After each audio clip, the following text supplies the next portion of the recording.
Burhanuddin. Ini hanya sumbangsih sedikit saja dari Bismillahirrahmanirrahim. Ini yang saya tambahkan, Kiprah Alumni Komunikasi dan Penyiaran Islam atau KPI, eksistensi dan peran alumni KPI dalam landscape komunikasi dakwah modern. Nah, dalam prolog ini saya memulai dari perkembangan teknologi informasi dan komunikasi telah membawa perubahan besar dalam kehidupan sosial masyarakat. Dulu waktu tahun 90-an itu kan belum ada handphone ya. Handphone itu baru muncul kira-kira tahun 97 atau menjelang 2000. Itu dulu handphonenya juga Sony Ericsson gitu kan, Nokia yang sebesar pisang itu. Nah, itu kan perkembangan teknologi ini ternyata juga memiliki dampak terhadap praktek dakwah Islam. Dakwah yang sebelumnya lebih banyak dilakukan secara tatap muka di majelis taklim, di masjid, di musola, di rumah-rumah atau di beberapa tempat, sekarang berkembang melalui berbagai media, baik media massa seperti televisi, radio dan sebagainya, atau juga di media medsos, di media sosial, media digital. Tentu perubahan ini menuntut adanya pendekatan dakwah yang lebih adaptif, komunikatif, sesuai dengan karakter masyarakat kontemporer yang semakin heterogen ya, yang semakin beraneka ragam. Nah, dalam konteks tersebut, komunikasi menjadi unsur penting dalam keberhasilan dakwah. Pesan keagamaan tidak cukup hanya disampaikan dengan niat yang baik, tapi juga harus dikemas secara tepat agar dapat dipahami dan diterima oleh masyarakat. Rasul pernah menyampaikan dalam sabdanya, khotibunas ala qadri uqulihim. Berdakwahlah, berbicaralah, berkomunikasilah dengan manusia sesuai dengan kadar kemampuan akalnya atau sesuai dengan situasi kondisi yang berkembang di masyarakat. Termasuk di dalamnya adalah perkembangan teknologi komunikasi. Oleh karena itu, dakwah kontemporer membutuhkan kemampuan komunikasi yang efektif, persuasif, kontekstual, sehingga nilai-nilai Islam yang selama ini kita anut dan kita amalkan dapat hadir sebagai solusi atas persoalan sosial yang dihadapi oleh umat. Nah, masuk ke dalam prodi KPI, program studi komunikasi dan penyiaran Islam hadir sebagai bagian dari upaya akademik untuk menjawab kebutuhan tersebut. Program studi ini mengintegrasikan keilmuan komunikasi modern dengan nilai Islaman. Jadi ketika ada fakultas dakwah dan komunikasi, itu sebenarnya terwakili oleh jurusan KPI. Jadi dakwahnya itu adalah penyiaran Islam, komunikasinya ya komunikasi. Maka sebenarnya ya tidak menafikan jurusan lain maksud saya. Jadi artinya ketika fakultas dakwah dan ilmu komunikasi itu sebenarnya ya terkristalisasi dengan komunikasi dan penyiaran Islam. Nah, sehingga kemudian lulusan KPI diharapkan mampu menjadi komunikator dakwah yang profesional dan beretika. Melalui kurikulum yang memadukan teori dan praktek, mahasiswa KPI dibekali pemahaman tentang media, strategi komunikasi, serta substansi dari dakwah Islam. Jadi dakwah harus ditopang, dakwah harus didukung oleh kemajuan IT. Ya. Maka oleh karena itu, mahasiswa KPI harus dibekali itu. Nah, dakwah konvensional yang sekarang ini berlangsung, kalau kita lihat di YouTube itu kan sebenarnya tidak ada perpaduan antara media sosial dengan dakwahnya, gitu. Terutama yang senior-senior itu, sepuh-sepuh itu kan hanya merekam pengajian biasa, direkam saja, diupload ke. Sebenarnya tidak itu yang dikemas oleh alumni KPI itu harus. Jadi bagaimana memodifikasi dakwah sekaligus mengadaptasi dengan perkembangan teknologi. Yang sekarang ada itu kan ada khutbah Jumat di shoot, di-upload gitu kan. Ada pengajian rutin di shoot, di-upload. Ya itu mungkin hanya memindahkan ruang yang tadinya ruang terbatas di majelis taklim di masjid, sekarang ruangnya diangkat ke medsos. Tapi formatnya kan masih format lama itu. Tanya jawab ya seperti itu juga. Persis ya, majelis taklim itu ya persis apa adanya, cuma direkam saja gitu. Nah sebenarnya tidak hanya cukup itu, perlu dielaborasi bagaimana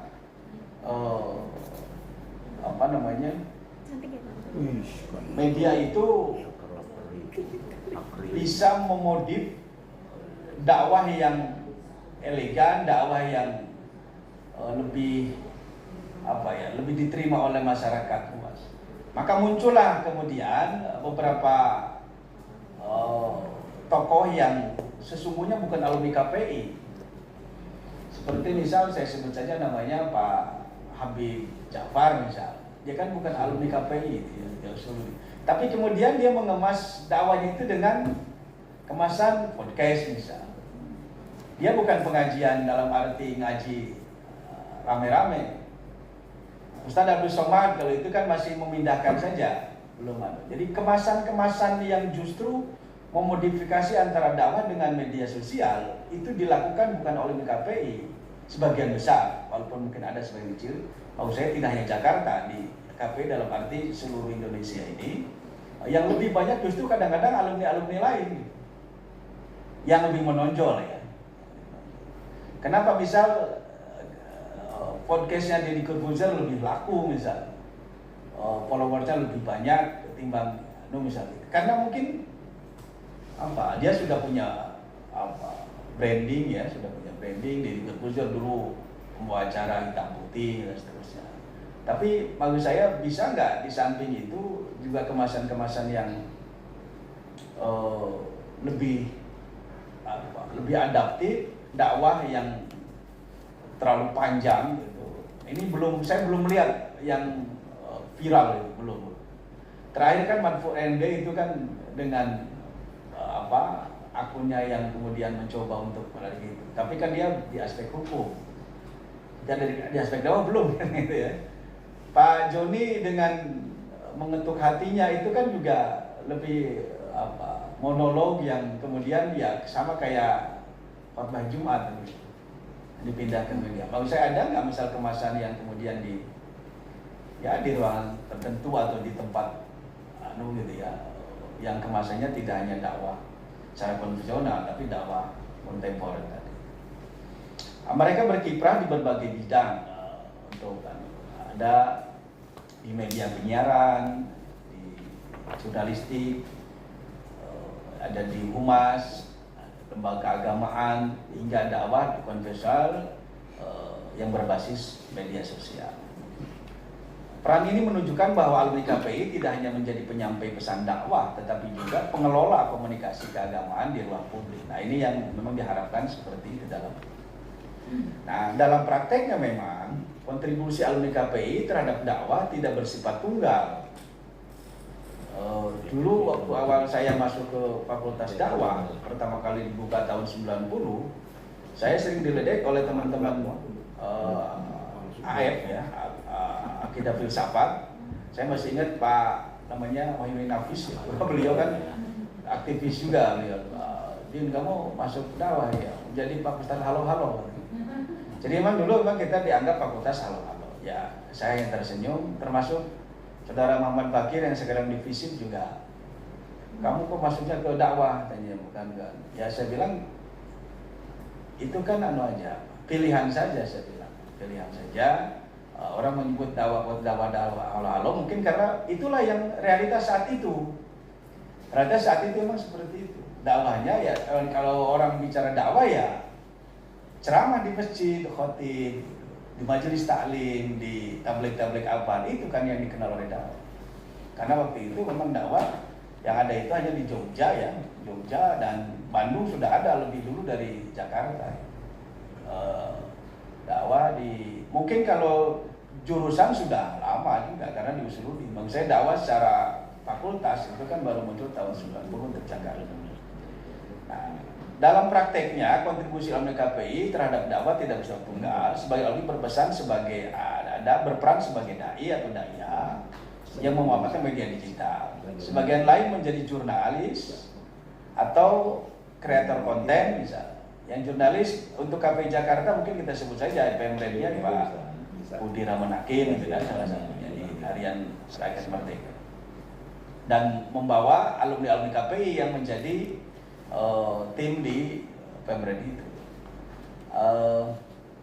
Yang lainnya menurut saya ada yang di karya komunikasi lainnya misalnya ya. Keberagaman peran menunjukkan fleksibilitas keilmuan KPI dalam merespon kebutuhan dakwah di era modern. Selain itu, KPI juga berperan dalam membangun wacana dakwah yang moderat dan inklusif melalui pendekatan komunikasi yang dialogis, humanis, serta menghadirkan Islam sebagai agama rahmatan lil alamin, relevan dan mampu berdialog dengan realitas sosial. Nah, pendekatan semacam ini menjadi semakin penting di tengah tantangan radikalisme, disinformasi, polarisasi di ruang publik. Saya lanjutkan saja di bagian di makalah yang saya coba coret-coret ini ada 6 hal yang ingin saya angkat tentang kiprah alumni KPI ini. Yang pertama berangkat dari komunikasi dakwah kontemporer. Yang kedua program Prodi KPI sebagai basis keilmuan dakwah. Yang ketiga, profil dan ragam peran alumni KPI. Yang keempat, bentuk kontribusi alumni KPI dalam praktek dakwah kontemporer. Yang kelima, tantangan dan peluang dakwah kontemporer bagi alumni KPI. Dan yang keenam, implikasi kontribusi alumni KPI terhadap pengembangan dakwah dan keilmuan. Karena sampai 6 ini mungkin sampai jam 6 kali. Karena 6 kan di sini ya. Baik, saya ambil sedikit-sedikit saja bisa. Komunikasi dakwah kontemporer dapat dipahami sebagai proses interaksi strategis yang digunakan untuk menyampaikan pesan-pesan keagamaan dalam konteks sosial, budaya, dan teknologi modern. Nah, konsep ini berkembang jauh dari dakwah tradisional yang kaku dan satu arah, monolog. Yaitu ceramah di mimbar atau di forum tertutup, pengajian rutin dan seterusnya, yang menjadi bentuk komunikasi yang lebih dinamis, partisipatif, dan berbasis media massa maupun digital. Komunikasi dakwah kontemporer menuntut pemahaman mendalam tentang karakter audiens. Nah, jadi memang tadi saya sebut hadis Rasul, khatibunas ala qadri uqulihim, ini karakter audiens itu menjadi sangat penting dipahami. Bahkan dalam Al-Quran kan Allah menyebut dalam Surat Ibrahim itu baligh ma unzila ilaik, terus kalimat berikutnya bilisani qaumihi. Kata bilisani qaumihi tentu diartikan bisa dengan karakter audiens. Jadi bagaimana berbicara dengan karakter audiens, maka di sini banyak faktor ya, misal mad'u dalam bahasa dakwah disebut mad'u, yaitu dilihat bisa dari aspek saya sering menyampaikan juga misal ini, kalau kita dakwah di kalangan orang miskin, maka materinya jangan bicara tentang kewajiban zakat. Walaupun itu benar tentang kewajiban, tapi ini yang mendengarkan orang-orang miskin misalnya. Atau kalau kita berdakwah di kalangan manula 50 tahun atau 60 tahun ke atas, jangan bicara tentang mencari jodoh. Kenapa? Ya mungkin menarik, tapi menurut saya nggak pas. Jadi kalau untuk kalangan manula itu ya paling nggak yang lebih menyentuh itu apa? Ya, bagaimana meraih mau saya itu menyesuaikan dengan karakter audiens gitu ya. Jadi kalau bicara mau gereja bukan di kalangan orang kaya gitu. Itu bahkan bingung. Perubahan pola komunikasi masyarakat modern, terutama generasi milenial dan Gen Z ini mendorong dakwah untuk menghadirkan strategi komunikasi yang relevan. Dakwah tidak lagi sekedar menyampaikan ajaran secara tekstual, tapi juga memahami cara kerja media digital. Itu yang tadi saya ingin sampaikan bagaimana misal contoh gini, dulu di TVRI itu ada acara saya lupa ya. Kalau subuh itu jadi semacam lomba ceramah secara nasional gitu ya. Teledakwah. Nah, itu waktunya hanya 3 menit. Itu maksud saya bagaimana dakwah dikemas dengan sedemikian rupa yang kadang-kadang, maaf, kalau kita dengar di tabligh akbar itu kan pembukaannya mukodimanya yang sampai 1 jam, isinya paling berapa menit. Belum lagi tambah lainnya ya guyonannya itu. Dan itu memang yang menghibur gitu. Jadi dakwah sebagai hiburan yang selama ini kita saksikan. Nah, di era globalisasi dan teknologi komunikasi yang semakin canggih, kehausan masyarakat modern di kota ini membutuhkan tuntunan spiritual yang simple, mudah dipahami, ya tidak bertele-tele. Lama-lama akan ditinggalkan itu dakwah-dakwah yang berbasis lawak gitu. Walaupun ada, nanti akan ada mungkin di pinggiran-pinggiran itu. Karena orang akan sudah mulai jenuh dengan karena kalau gitu apa bedanya dengan Panji Jiwaksono itu yang kemudian membuat orang terkekeh-kekeh. Nah, itu menurut saya perlu dielaborasi tentang bagaimana kontekstual itu menjadi sangat penting. Nah, perubahan pola komunikasi masyarakat modern terutama generasi Gen Z dan yang lainnya gitu. Maka oleh karena itu dakwah tidak lagi sekedar menyampaikan ajaran Islam secara tekstual, tapi bagaimana cara kerja digital, psikologi audiens, dan dinamika sosial memengaruhi pesan keagamaan yang diterima dan diproses oleh jamaah, oleh khalayak. Oleh karena itu komunikasi dakwah kontemporer harus mengintegrasikan teori komunikasi modern dengan nilai-nilai keislaman yang mampu menjawab kebutuhan umat secara efektif. Itulah inti dari KPI. Saya lanjut saja. Saya mau izin tidak sampai selesai. Yang kedua, komunikasi masih. Ini KPI sebagai basis keilmuan dakwah. Tadi saya di awal mungkin terlalu overconfidence kalau KPI itu ya intinya fakultas dakwah dan komunikasi. Perwujudannya maksud saya. Nah, sementara sekarang alhamdulillah dakwah itu tidak hanya halo-halo, karena sudah ada dakwah tulis, prodi jurnalistik, ada dakwah bilhal, prodi kesos dan PMI misalnya, ada dakwah kanseling, healing and counseling, yaitu ya BPI. Jadi sekarang orang tidak bisa memandang dakwah hanya sekedar fakultas halo-halo. Karena sudah diwujudkan, sudah dibuktikan ternyata alumni dakwah itu kalau kita telusuri sebenarnya, terutama yang Jakarta, tidak hanya ada yang menjadi penceramah, tapi juga ada yang menjadi pemred gitu ya, ada yang menjadi pegawai negeri di departemen lain gitu, yang sesungguhnya tidak terbatas. Selamat datang Prof. Arif Subhan. Ini anak muda lah. Program studi KPI merupakan satu disiplin keilmuan yang mengintegrasikan perspektif komunikasi dan penyiaran dengan kerangka nilai keislaman. Nah, keberadaannya muncul sebagai respon terhadap kompleksitas dinamika dakwah di era modern, di mana praktek dakwah tidak lagi terpaku pada metode konvensional, tetapi juga telah meluas ke ruang media massa dan digital. Konsep keilmuan KPI menempatkan komunikasi bukan sekedar sebagai alat penyampai informasi, tetapi juga sebagai sarana strategis dan merumuskan, mengelola, mengevaluasi pesan dakwah agar mampu mencapai tujuan sosial keagamaan secara efektif, efisien, dan beretika. Secara epistemologis, KPI menggabungkan konsep-konsep utama dalam ilmu komunikasi seperti teori komunikasi massa, komunikasi antar pribadi, komunikasi digital dengan kajian keislaman yang menekankan moralitas, etika, dan substantif pesan dakwah.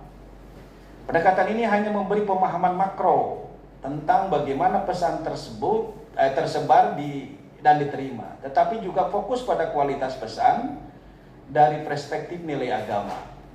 Dengan demikian, KPI berperan sebagai basis keilmuan dakwah yang mampu menjembatani teori komunikasi modern dengan nilai Islam yang universal dan kontekstual. Pada tataran metodologis, studi KPI menekankan pada pendekatan penelitian yang bersifat interdisipliner. Mahasiswa dibekali kemampuan untuk melakukan penelitian kualitatif maupun kuantitatif. Pak Suhu KPI kebetulan mengajar mata kuliah penelitian, Pak Jumron, ini pakar dalam konteks media dakwah, perilaku audiens serta pengaruh konten dakwah terhadap perubahan sosial. Integrasi metodologi ini memungkinkan lulusan KPI mengembangkan riset yang aplikatif, misalnya studi tentang efektivitas konten dakwah digital atau analisis representasi Islam di media massa, atau strategi komunikasi dakwah pada komunitas plural. Pembelajaran di KPI juga memberikan ruang bagi pengembangan kompetensi teknis seperti produksi media.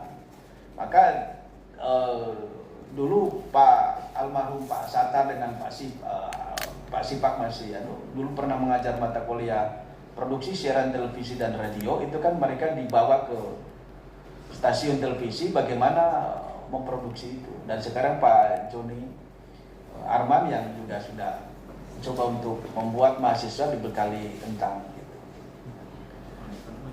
Kompetensi teknis ini penting karena dakwah kontemporer memerlukan kemampuan untuk menyusun narasi yang menarik serta memanfaatkan teknologi komunikasi secara optimal.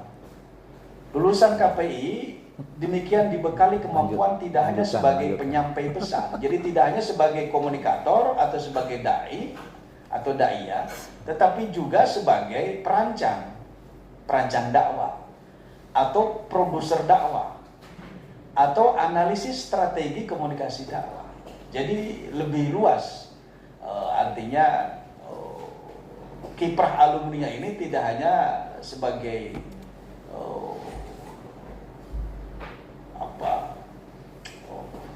komunikator saja, tapi bisa menjadi manajernya, produsernya, dan seterusnya. Kalau kita perhatikan misal di beberapa stasiun televisi dulu yang masih belum sebanyak sekarang ini, itu kan yang jadi produser acara dakwah di televisi itu bukan alumni dakwah gitu. Jadi jangan terlalu menuntut banyak. Kita ingin media dakwah di televisi itu lebih, karena memang di balik layar itu mereka bukan orang-orang dakwah yang dalam tanda kutip sebagai perancang gitu, yang paling tidak kan ada keilmuan di bidang itu. Rata-rata mereka ya hanya karena kebetulan kerja di situ, kemudian diminta sedikit dia rajin beribadah, dipercaya untuk menjadi perancang atau produser. Dulu di TPI itu tahun 2000-an itu produsernya itu ya kita kenal baik misalnya. Beliau itu bukan orang dakwah, dia malah kalau nggak salah di sekolahnya teknik ya, teknik sipil kan. Tapi jadi produser acara dakwah di televisi dan terus jalan gitu, melahirkan kita orang-orang UIN ini atau orang IAIN ini diminta hanya sebagai narasumber saja, artinya sebagai komunikator. Nah, di era dakwah kontemporer ini, alumni KPI dituntut tidak hanya menjadi komunikator, tapi juga bisa menjadi perancang, produser, atau yang lainnya.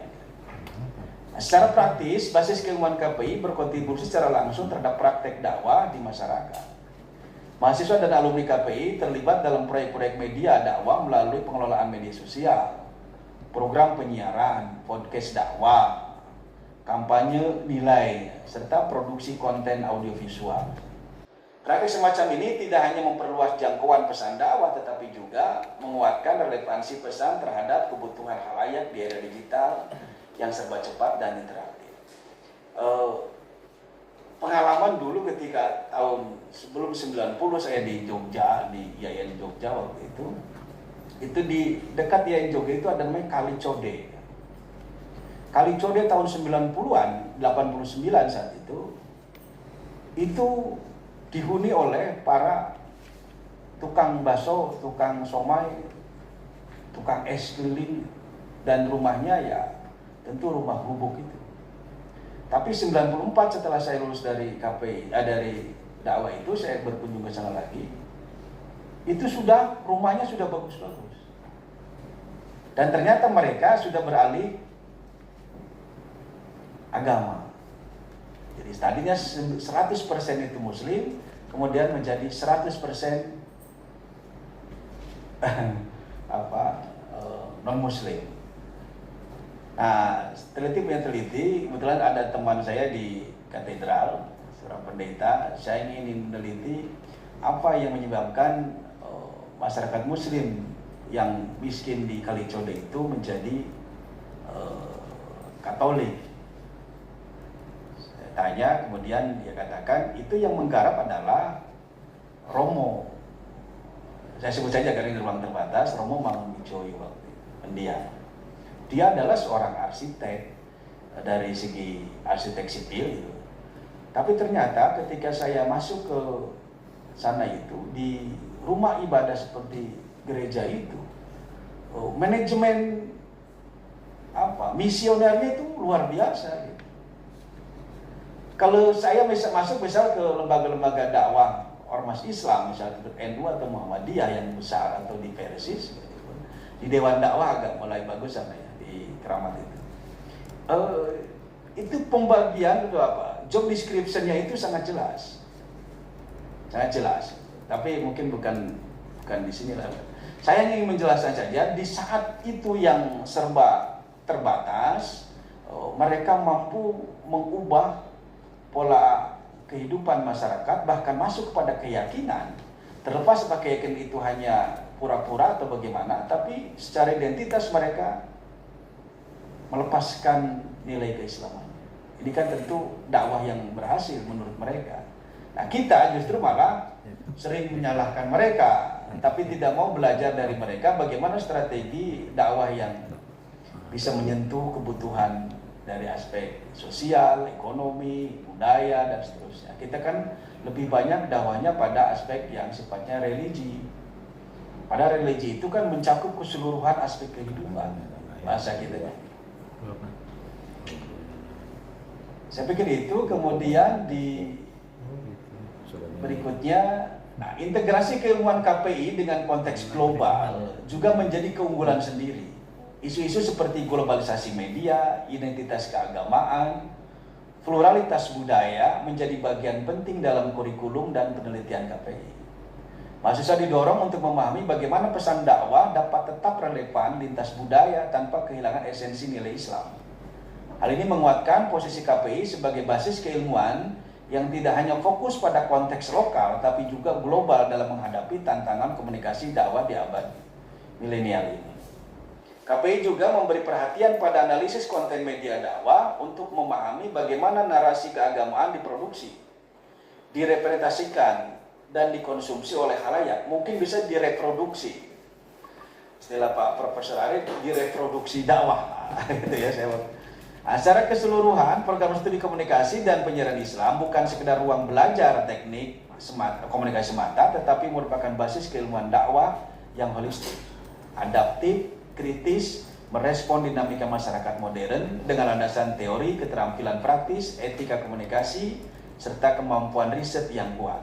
KPI menjadi ruang strategis bagi pengembangan dakwah yang relevan, inovatif, responsif terhadap transformasi media dan kultur sosial kontemporer.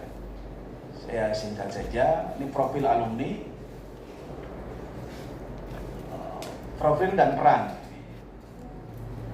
Alumni KPI merupakan lulusan yang dibekali kompetensi integratif antara keilmuan komunikasi, media, dan nilai-nilai keislaman. Tadi disebut dakwah dan komunikasi.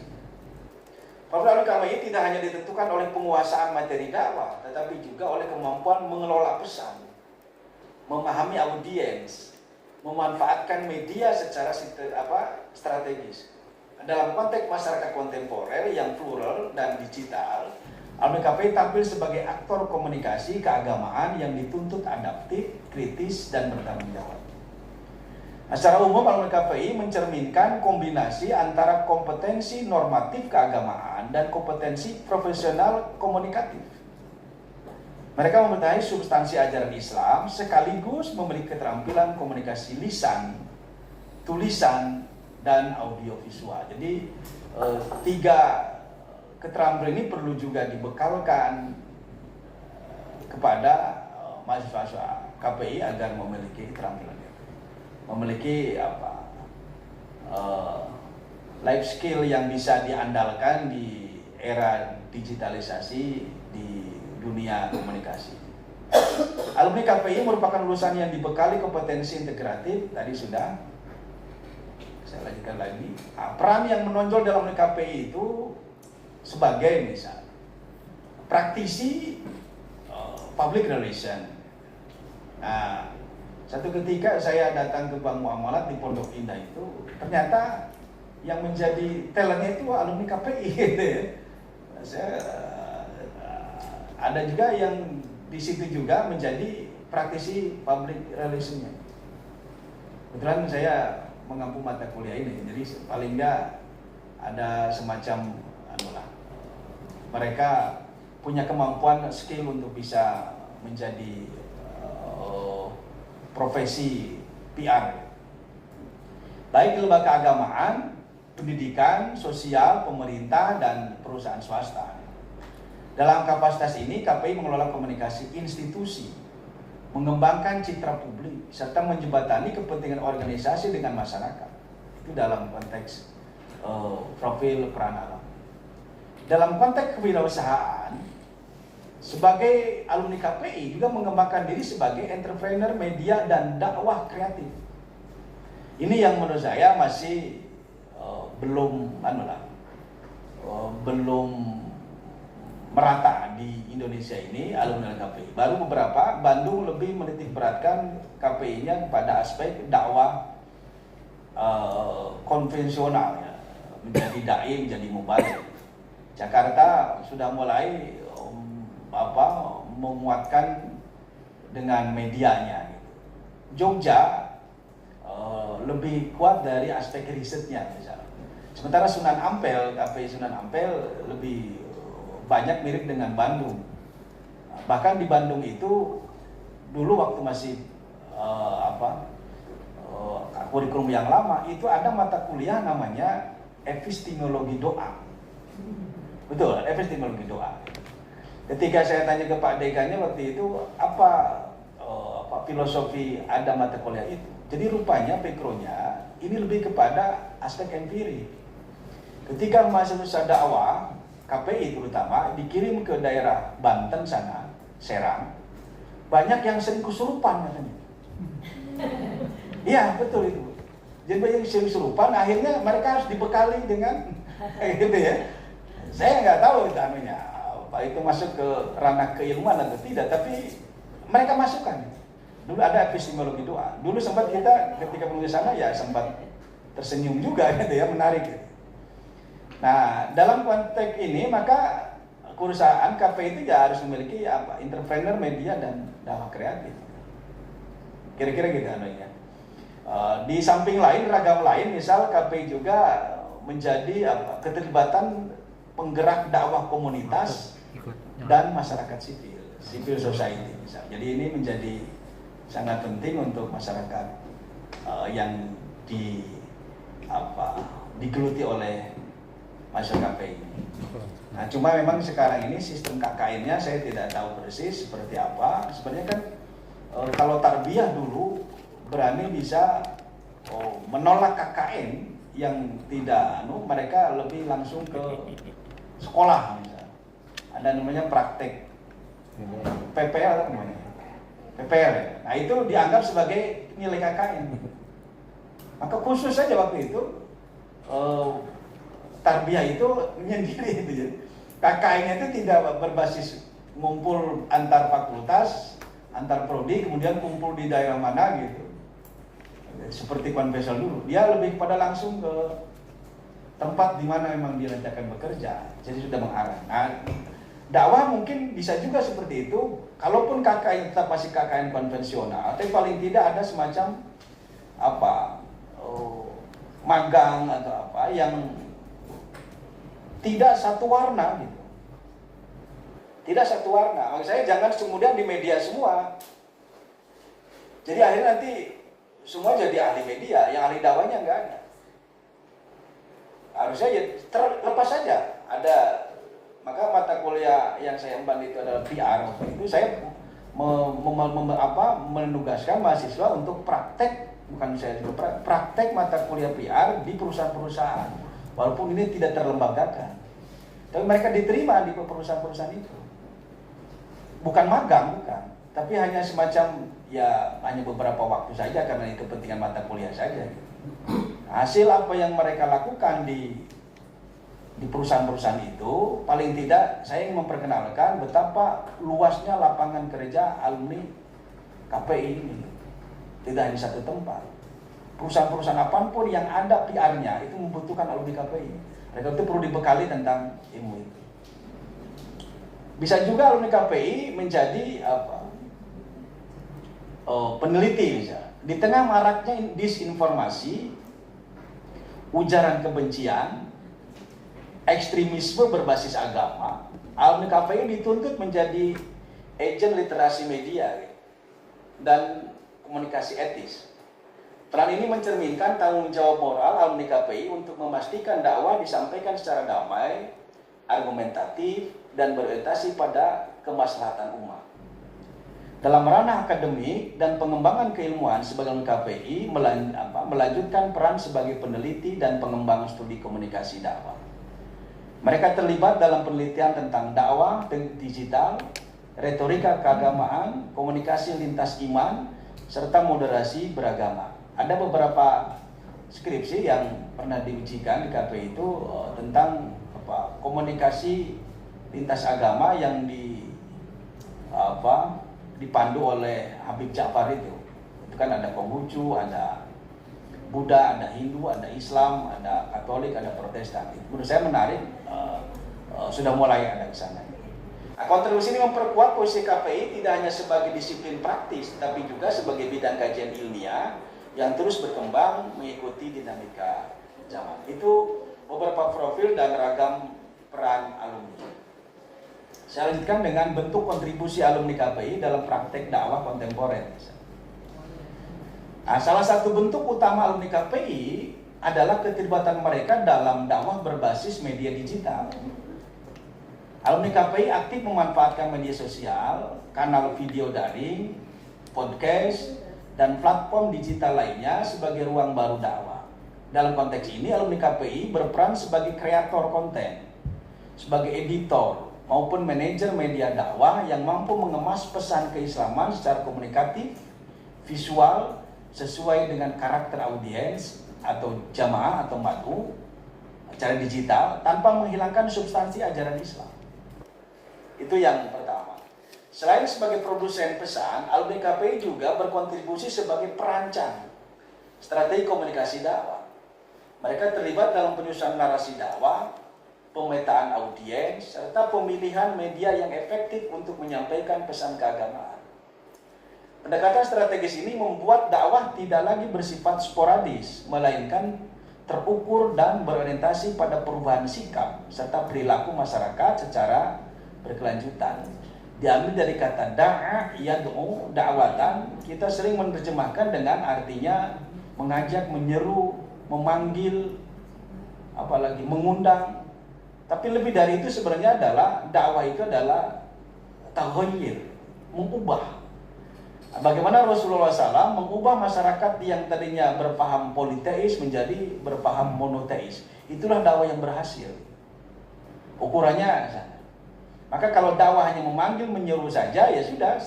Setelah manggil ya sudah, tinggal saja. Gitu. Dakwah praktik dakwah kelembagaan, alumni KPI berperan penting sebagai pengelola komunikasi organisasi keagamaan.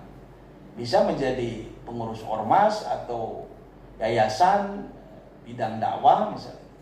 Mereka bekerja di lembaga dakwah, di masjid, yayasan sosial, dan institusi keagamaan. Masjid dalam konteks hal ini jangan diartikan masjid yang tradisional misalnya, tapi masjid-masjid yang memiliki manajerial modern. Saya sebut beberapa masjid di Jakarta yang bisa menjadi lapangan pekerjaan, misal Cut Mutia, misal ada Sunda Kelapa, ada Al Azhar. 3 masjid besar ini itu merekrut berapa karyawan yang digaji di atas UMR. Kita jangan memandang masjid yang ada di kampung yang dia hanya mengandalkan dari kotak amal Jumat atau kotak amal yang ditaruh di pinggir jalan. Tentu kalau itu masjid dalam konteks yang tapi ada masjid-masjid yang dikelola secara manajemen modern misalnya, atau Joko Krian yang di Yogyakarta itu punya usaha hotel. Nah, bagaimana bisa mempekerjakan sekian banyak orang? Itu kan bagian daripada memaksimalkan fungsi masjid sebagai lembaga dakwah, sekaligus juga mewadahi aktivis-aktivis dakwah untuk mendapatkan dalam tanda kutip mencari nafkah untuk sekedar membeli segenggam permata. Ya kalau hanya segenggam nasi ya, ya sebungkus nasi. Saya pikir itu anunya. Yang kemudian bentuk lainnya agent literasi media. Bentuk lainnya pendampingan masyarakat melalui pelatihan komunikasi dakwah. Nah ini juga semakin marak. Siapa dulu yang Bu siapa yang pindah ke Gunadar Bu Umaymah Wahid. Bu Umaymah Wahid pernah secara pribadi waktu konteks saya, Pak Wahidin, bagaimana dakwah Jakarta ini menjadi kerjasama dengan, sekarang kan ada model semacam sertifikasi ya, sertifikasi. Dan sertifikasi itu berlaku dimanapun, apapun sekarang itu kalau syarat kerja bisa ada sertifikasi. Bisa nggak dakwah komunikasi ini memiliki peran membuat, ya kayak haji kan ada sertifikasi pembimbing haji misalnya. Ya untuk pendidikan ada sertifikasi pendidikan. Dakwah bisa nggak misalnya gitu, dakwah komunikasi ini? Sertifikasi dakwah dan komunikasi misalnya. Nah itu ternyata memang kerjasama dengan lembaga pemerintah yang tentu kemudian ada anggaran tertentu. Nah ini kan juga peluang menurut saya bagi alumni KPI bisa ikut kontribusi di sana. Kalau seperti ini yang terakhir misalnya di bidang pendidikan, pengembangan keilmuan, sebagai KPI berperan sebagai pendidik, peneliti, dan pengkaji dakwah kontemporer. Mereka mengembangkan kajian tentang dakwah digital, retorika dakwah, komunikasi lintas iman, serta moderasi beragama. Kalau ini mungkin sudah mulai eksis ya, sudah mulai eksis. Tapi untuk sertifikasi saya belum melihat baik di Bandung, di Jogja, Jakarta ataupun di Surabaya ya. Kasus yang di Riau juga memang belum ya. Di Riau itu memang ada menarik ya, alumni KPI-nya itu banyak juga diterjunkan ke penduduk pulau, apa istilahnya itu, pulau ya, orang-orang pulau gitu, orang kepulauan. Istilahnya orang apa ya? Jadi mereka memang di sana giroh untuk belajar itu kurang, karena lebih banyak membantu orang tuanya mencari ikan jadi nelayan itu. Apa istilahnya, orang pulau atau orang apa sih? Nah itu masyarakat pulau-pulau itu kan terpencil itu, kemudian alumni KPI banyak yang untuk alumni KPI Riau itu banyak yang diterjunkan secara langsung. Nah padahal itu kan bisa dimediasi dengan ya tadi sekarang kemajuan teknologi informasi melalui internet kan sebenarnya bisa, nggak harus datang ke sana. Di samping yang lainnya tentu ada tantangan dan peluang bagi alumni KPI. Di samping tadi ragam kiprahnya, sekarang juga ada tantangan. dakwah kontemporer berlangsung dalam konteks perubahan sosial, budaya, dan teknologi yang sangat dinamis. Perkembangan media digital, globalisasi informasi, serta meningkatnya kompleksitas masyarakat modern telah mengubah landscape dakwah secara fundamental.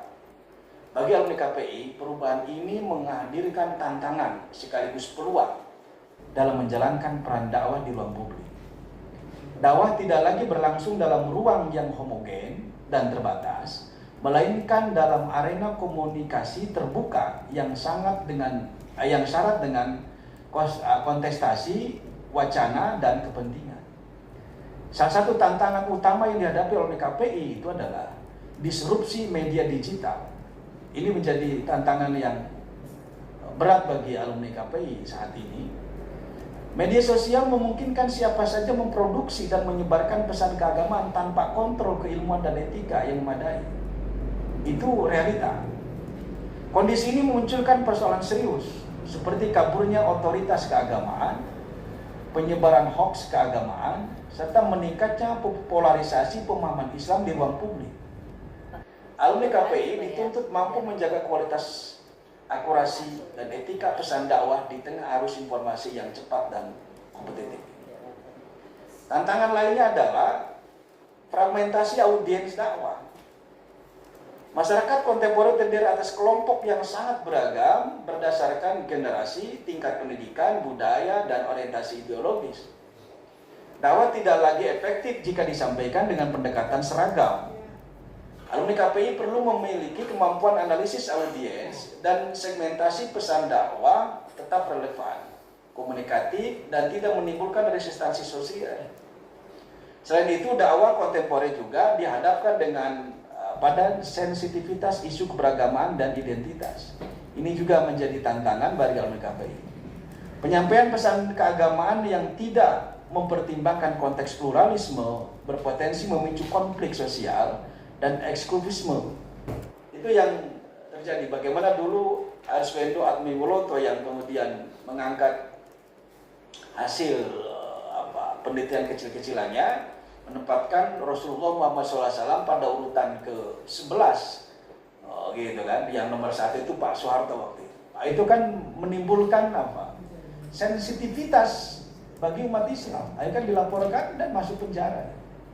Ini adalah sesuatu yang memang perlu kita ajarkan juga kepada alumni masuk KPI supaya nanti ketika menyampaikan pesan-pesan dakwah itu tidak menyinggung atau tidak membuat gaduh lah. Gitu ya. Ini kan muncul beberapa kali Ustadz Abdul Somad menyampaikan ceramah di dalam masjid yang mendengarkan adalah orang-orang Islam, tapi dia nggak sadar itu. Ternyata ada juga yang memvideokan, gitu ya. Itu kan sangat membuat marah itu orang agama lain yang kemudian tersinggung oleh pernyataannya. Atau siapa dulu, Gus Miftah, enggak. Jadi memang dakwah di media dakwah di era digital seperti ini, mungkin kita kadang-kadang nggak sadar kalau kita itu ada yang merekam, ada yang kadang-kadang mungkin yang merekam itu juga nggak sengaja, atau mungkin juga ada yang sengaja. Nah, penyampaian pesan keagamaan yang tidak mempertimbangkan konteks pluralisme berpotensi memicu konflik sosial dan eksklusivisme. Dalam konteks ini, alumni KPI menghadapi tantangan untuk mengembangkan dakwah yang dialogis, inklusif, berorientasi pada penguatan kohesi sosial, bukan sekedar menegaskan identitas kelompok. Tantangan lain juga tidak kalah penting adalah tuntutan profesionalisme dan kompetisi kerja. Itulah tantangan dari alumni KPI. Sementara di samping tantangan juga ada juga peluang. Dakwah kontemporer juga membuka peluang strategis bagi alumni KPI. Perkembangan teknologi komunikasi memberikan ruang luas untuk inovasi dakwah melalui berbagai platform digital, seperti video daring, podcast, media sosial, dan media interaktif lainnya. Alumni KPI memiliki peluang besar untuk memanfaatkan teknologi ini secara kreatif dan bertanggung jawab guna memperluas jangkauan dakwah serta menjangkau kelompok masyarakat yang sebelumnya sulit disentuh oleh dakwah konvensional. Nah, jadi kan tadi dakwah-dakwah di pulau atau di pedalaman, atau mungkin di Banten itu ada suku Baduy. Walaupun saya nggak tahu apakah suku Baduy sudah menggunakan handphone atau belum ya. Nah itu kan dulu ya, kalau daerah belum ya, nggak boleh itu ya. Televisi juga nggak boleh. Ya. Jangankan Baduy ya, di saya di Cirebon itu Ibu ada komunitas masyarakat yang anti teknologi. Iya. Di Cirebon kan sudah ya kota lah, artinya bahkan kota transit itu. Cipanas sudah ada. Anti teknologi. Iya. Speaker nggak mau, Iya. radio nggak mau. Iya. Oh iya, itu aliran itu Bu.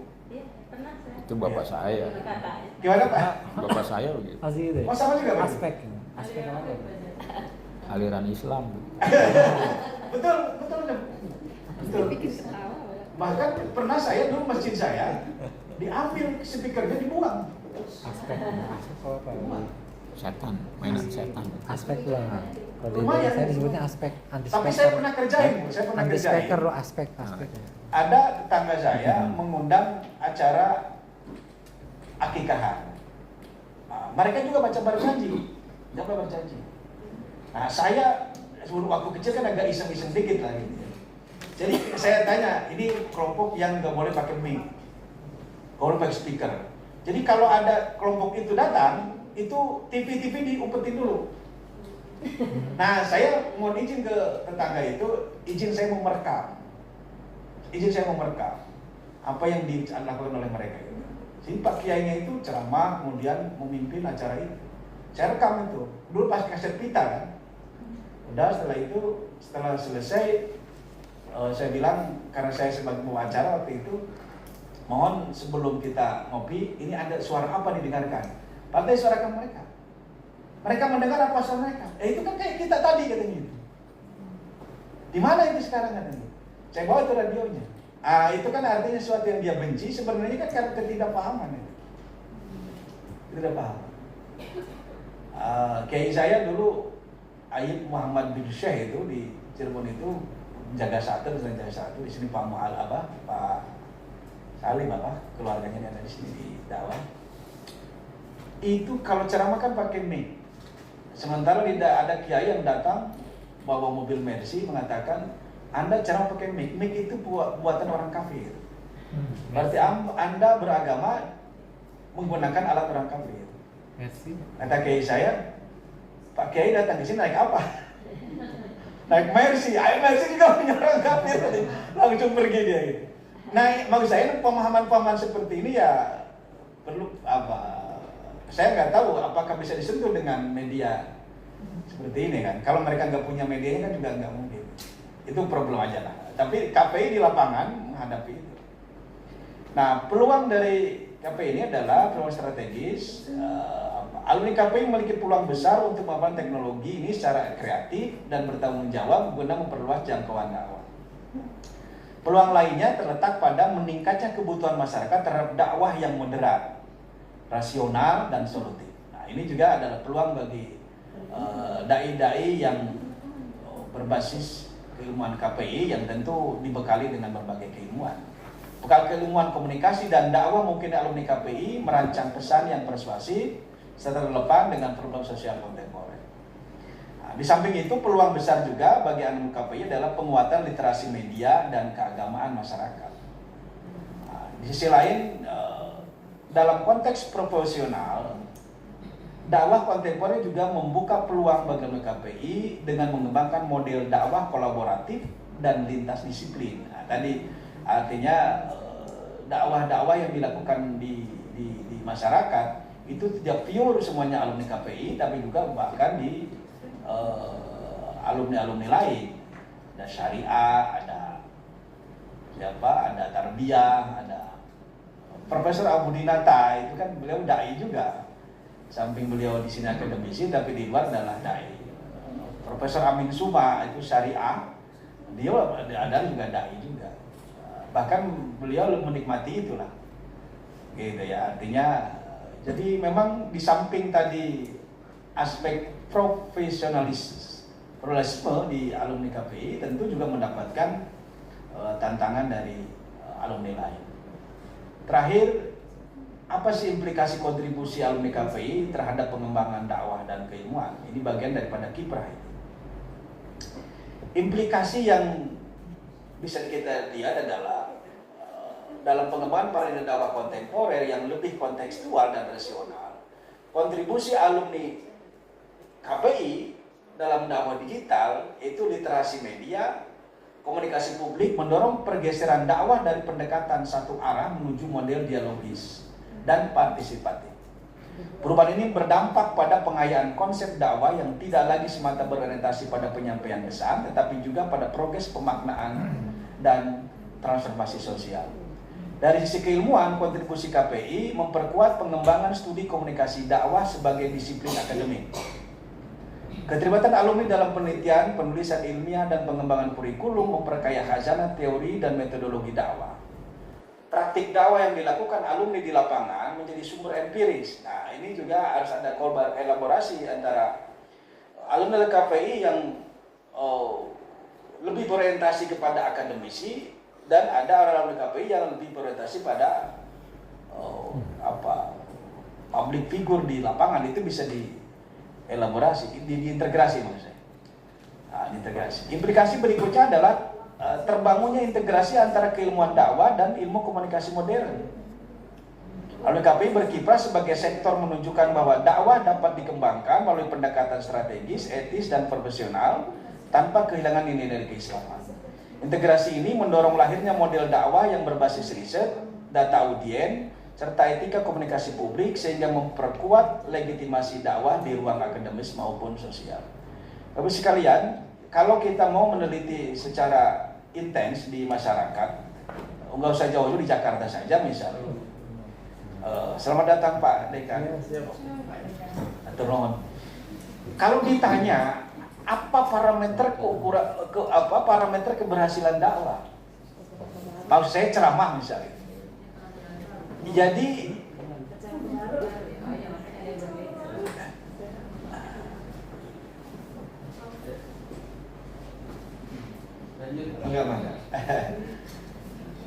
kalau kita tanya di masyarakat yang secara umum saja, ketika ditanya menentukan dai atau daiyat mubalik untuk acara-acara peringatan hari besar Islam atau acara keagamaan lainnya gitu, mereka rata-rata pada umumnya senang dai atau mubalik yang banyak lucunya. Nah ini kan perlu diteliti nih. Perlu diteliti itu artinya gini, ada nggak perubahan di majelis taklim A misal, sudah berapa lama berdiri majelis taklim ini? Ya, kemudian saya yakin nggak ada kurikulum, termasuk BKMT yang dipimpin oleh almarhumah Ibu Tuti Alawiyah juga nggak punya kurikulum. Itu kan hanya kumpulan orang-orang yang suka ngaji, ibu-ibu yang bersalawatan seterusnya. Jadi kalau ditanya tentang rukun sholat, rukun wudu, ya mungkin ada yang tahu, ada yang bisa, tapi yang tahu itu bukan karena di pengajian itu. Nah ini kan menjadi sesuatu problem besar bagi kita, karena mereka sudah puas dengan itu. Jadi akhirnya memang perlu akademisi dengan praktisi ini perlu ada elaborasi. Coba misal tolong teliti itu di majelis taklim ini misal gitu kan.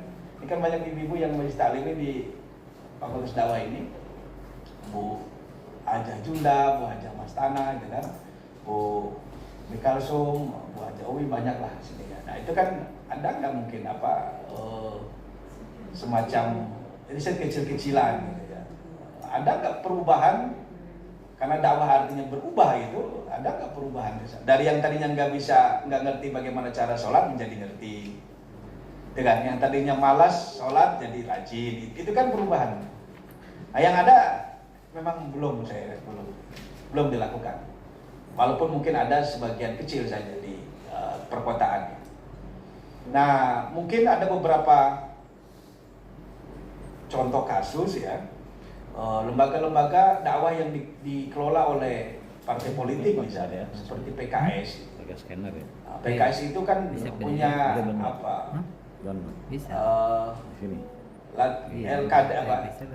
LKD apa latihan kader dakwah, punya kader itu memang mereka dakwahnya itu terus intens, kontinuitas. Nah kita nih yang di luar itu apa belum terang. Terakhir sebagai penutup, karena Pak Dekan sudah hadir, nanti beliau yang akan menggaungkan. Yang pertama, kiprah alumni KPI tidak hanya